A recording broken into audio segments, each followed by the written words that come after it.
Halo, Assalamualaikum warahmatullahi wabarakatuh. Saya kurang tahu ini telepon ada video call. Saya paling anti orang video call tiba-tiba telepon saya. Saya akan mengangkatnya.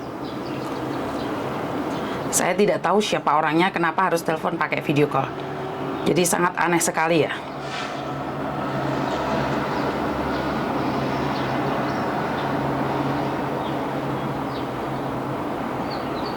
Saya tidak tahu siapa dia, kenapa harus menelpon saya pakai video call dari Indonesia.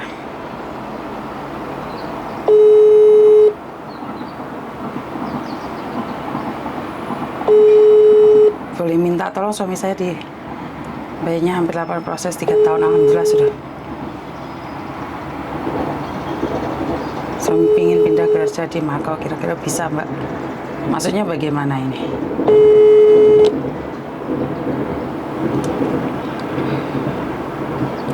Jadi ada salah satu mbaknya itu telepon saya, maaf Mbak Yuni, boleh minta tolong, suami saya udah kerja di Polandia, bayar hampir 80-an, proses 3 tahun, alhamdulillah sudah kerja, tapi suami saya sekarang posisi nggak kuat karena salju, badannya semakin kurus, tinggal 68, selama 5 bulan suami pingin kerja di Makau, kira-kira bisa nggak Mbak bantu suami saya? Dan saya ada di Hong Kong baru 7 bulan, Mbak Yuni bisa kasih tahu caranya nggak? Maaf, saya tidak menyalurkan tenaga kerja laki-laki. Jadi seringkali saya beritahukan pada kalian semua, jangan nyari saya dengan job laki-laki. Saya itu tidak ada job laki-laki, Mbak. Cari informasi sendiri. Jadi kalau kalian menanyakan job laki-laki, itu saya merasa sangat iritasi sekali. Karena saya memang sudah dari awal mengatakan bahwa saya itu tidak ada job cowok gitu loh. Karena seolah-olah menantang, ingin dibohongin orang. Halo? Halo? Halo, selamat pagi. Pagi Mbak E, ada yang bisa dibantu? Yuni ya? Iya, saya sendiri. Ya Allah, ini sudah diangkat. Kenapa sayang? Nggak apa-apa, cuma pengen Kok nangis? ngobrol sama Miss Yuni saja. Ada apa denganmu? Kamu tahu kan setiap kali ngobrol sama saya masuk YouTube sama di Facebook, jadi Tahu. jadi hati-hati. Setiap hari saya dengerin Miss Yuni soalnya. Oke, jangan menyebut nama siapapun termasuk namamu sendiri karena saya tidak ingin setelah viral kali minta take down. Kenapa sayang, ada apa? Iya, tahu. Nggak ada apa-apa, saya cuma pengen ngobrol aja.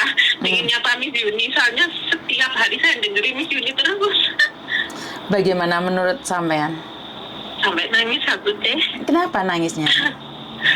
Seneng, terus terharu banget. Saya sebelumnya tuh belum pernah, meskipun ada channel Hong Kong atau apa gitu, belum pernah saya tuh subscribe terus ngikutin, terus saya pelajari, saya dengerin, nggak pernah sama sekali. Baru Yuni ini aku nggak tahu kenapa saya ikutin, terus pertama ketemu tuh langsung aku ikutin sampai sekarang.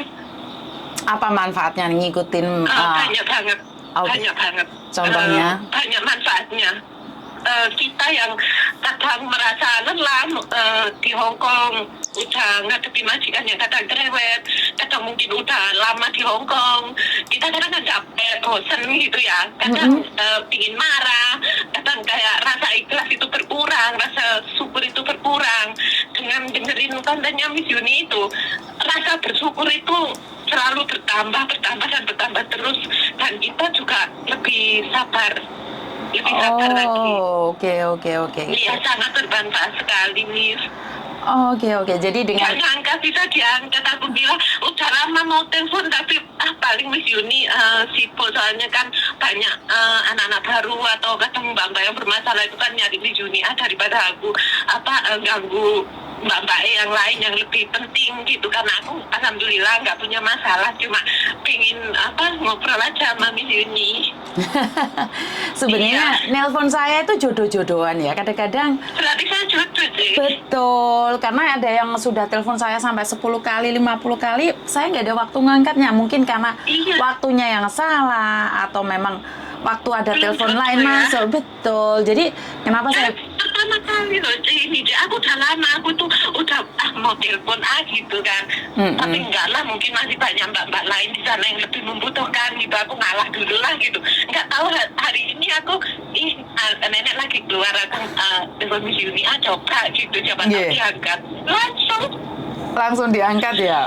Iya, saya cuma sekarang itu agak prihatin sama generasi sekarang itu aja yang punya niat, maksudnya masuk PT, mau datang ke Hong Kong, tapi kenapa kok kebanyakan sekarang baru 2 bulan, 1 bulan itu udah mengeluh banget, udah nggak kuat, nggak bisa gitu. Kenapa mereka itu kok lemah banget gitu loh? Sebenarnya zaman senior, bisa dikatakan senior, udah 12 tahun saya di sini. Oke, ya satu hal yang saya ingin sampaikan, karena generasi sekarang adalah generasi stroberi, di mana generasi stroberi itu beda dengan generasi kita. Generasi stroberi itu kelihatannya wah di depan, tapi sebenarnya dipencet aja udah benyek. Jadi mereka kena masalah sedikit aja mereka sudah lemah. Karena itu di sini saya cuma bisa memberikan masukan moral, Ibu. Sebenarnya kan mereka sudah uripnya biasa nyaman kan, Bu? Bener nggak? Jadi kalau mereka tiba-tiba sengsara kan kaget merekanya. Tapi kalau mereka dari keluarga yang memang benar-benar butuh uang, ya mereka bertahan nih, Bu. Iya. Yang kasihan lagi kan baru kerja 1 minggu, 2 minggu pulang, orang tuanya harus nebus 35 juta, 30 juta. 30 juta itu bukan uang sedikit. Makanya jadi sedih kan, Bu? Bener nggak? Iya. Saya sedih banget lihatnya, karena saya ingat dulu 12 tahun yang lalu awal di sini hampir 2 tahun itu saya itu setiap hari nangis, apalagi kalau pas libur minggu mau pulang jam 7 lihat rumah lampu nyala, nangis duluan, kayak nggak mau masuk, kayak nggak mau. Tapi alhamdulillah saya bisa melalui itu 2 tahun itu awal penyesuaian di Hong Kong. Dan dulu itu saya masih underpay dulu, J. Iya. Tapi dulu itu saya kasuskan. Kenapa? Kasuskan. Kenapa kau dikasuskan? Dulu kan bisa itu kan, kalau kita punya bukti-buktinya kan, kita punya rekaman, kita apa gitu. Saya itu kan nggak terima, meskipun saya dulu nggak bisa ngomong, kerja juga masih nggak bisa gitu ya. Tapi hati saya tuh kayak marah banget.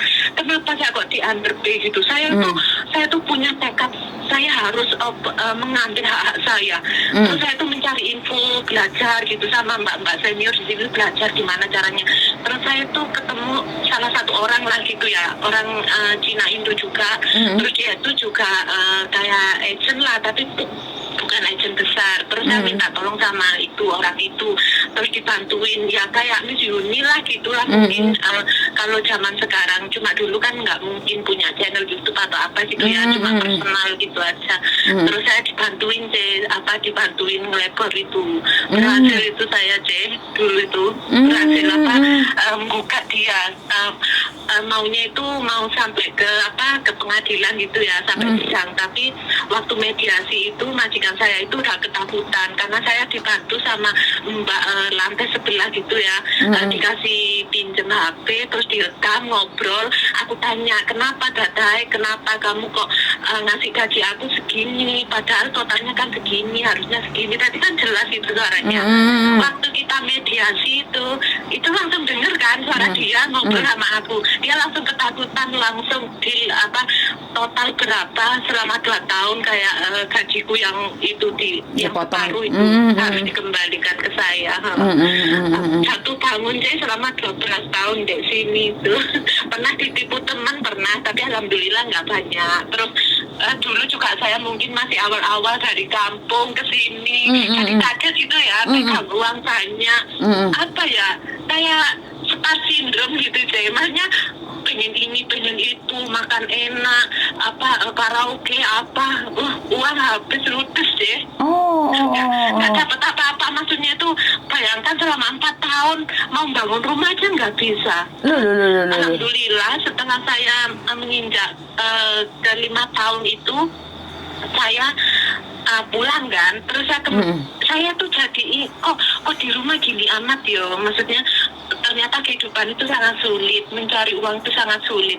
Akhirnya saya sendiri itu aku harus bisa gitu. Terus pelan-pelan saya bisa merubah saya sendiri. Terus saya nggak banyak libur, nggak banyak berteman sama yang kurang baik gitulah maksudnya.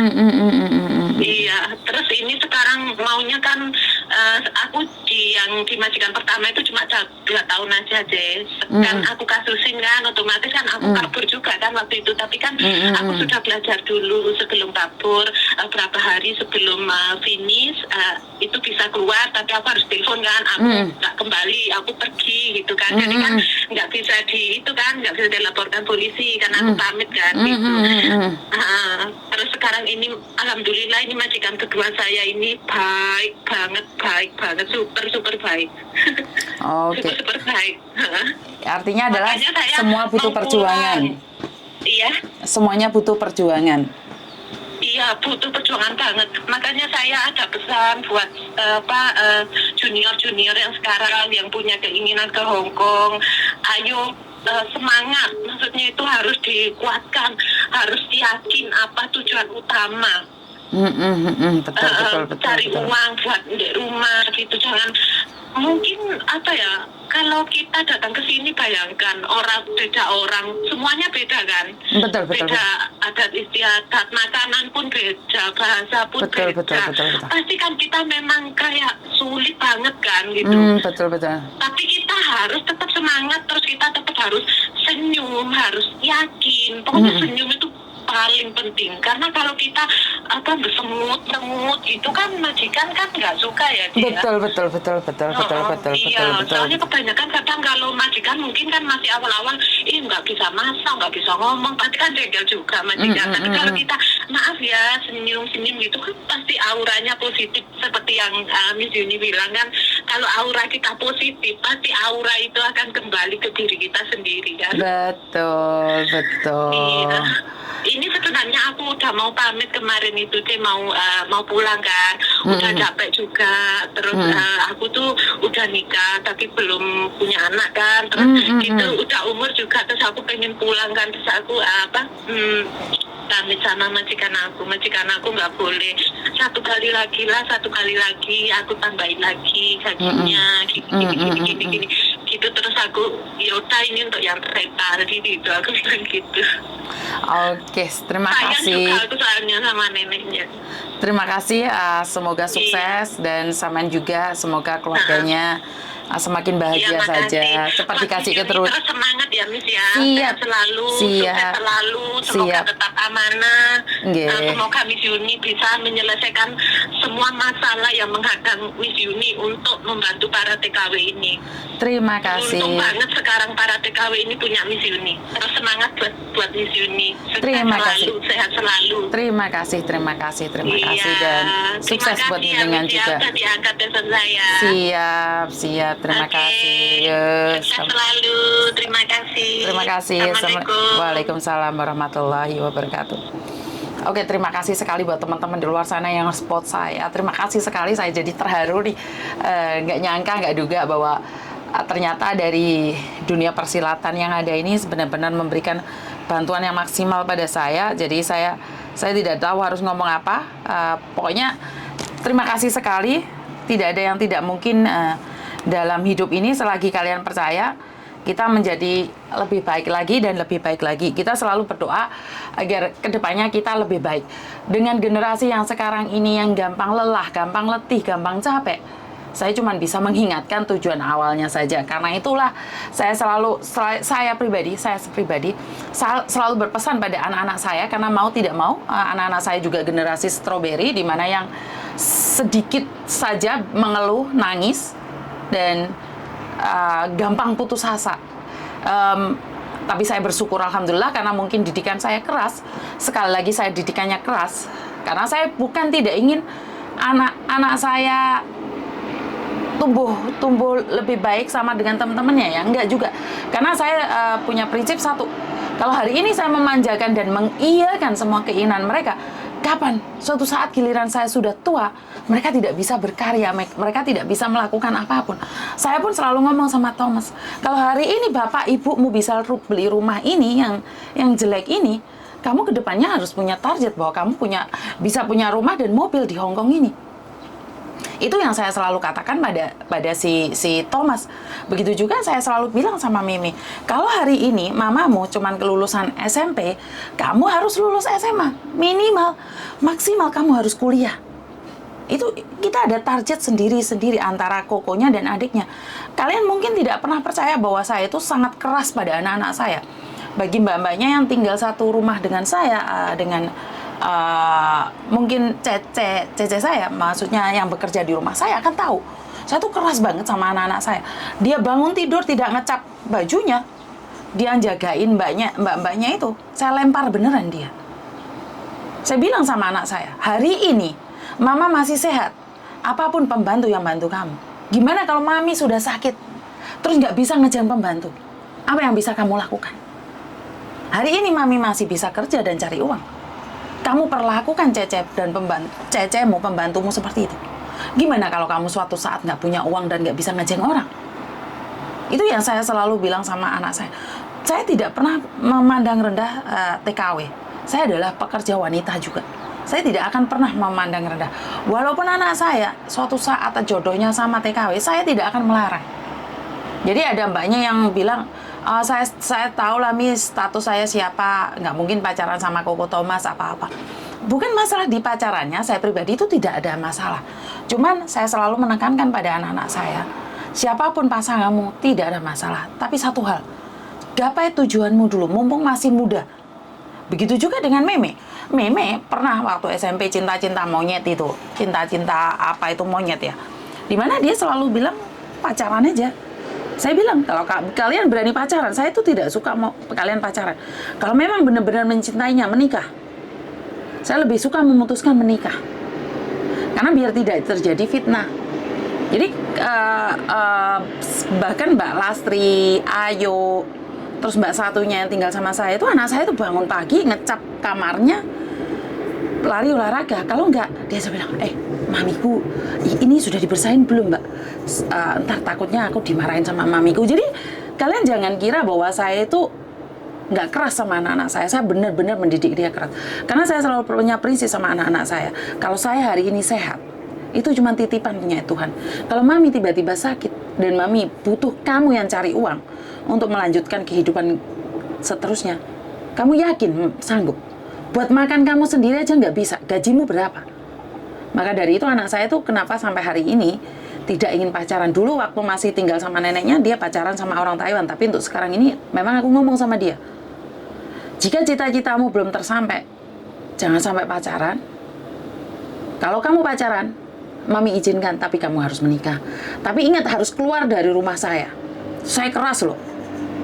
Jadi kalau Anda adalah wanita yang disukai oleh anak saya, siap-siap aja jadi pertarung, jadi wanita tangguh. Karena saya tidak akan memberi apapun pada anak-anak saya, karena saya tidak punya apa-apa. Dan Meme sempat waktu Meme pulang ke sini, saya kan dua-duanya tak dudukin gitu tentang jodoh ya. Meme itu paling nggak ngeh. Meme paling nggak suka. Kokonya cuma diem. Hai.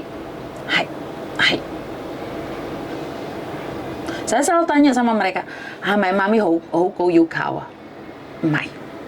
Itu anak saya selalu ngomong saya gitu. Jadi bukan karena saya melarang kamu menikah, tidak. Karena kamu harus tahu, bagaimana kamu bisa membantu wanita itu di sampingmu sementara kamu tidak punya apa-apa. Loh, mami sama dedinya dulu sama-sama miskin, tapi kan kita berjuang bareng. Tapi kan tidak semua orang mau berjuang bareng.